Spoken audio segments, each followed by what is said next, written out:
one difference between virtue earlier on in the paradigm and in the orchophobic phase of a paradigm is that the virtuous ideal, let's see, I just want to think of how to phrase this. The virtuous ideal earlier in a society is something that actually exists.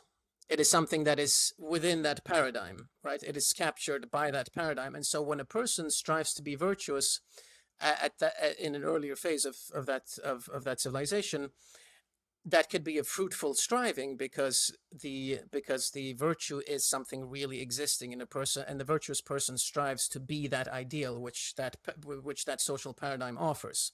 Whereas when you're talking about the collapse, the lack of a future and the end of a particular paradigm, virtuous striving then at that phase of society becomes toward an ideal that does not exist because that particular ideal is outside of that paradigm.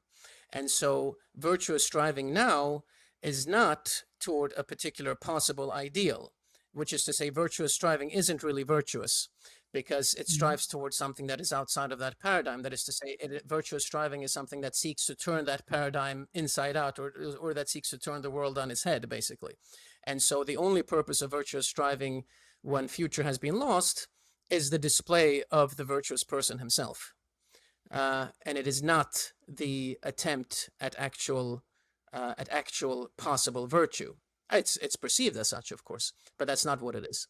And so that's another way in which I think one recognizes the loss of future, namely the fact that virtue has become purely solipsistic.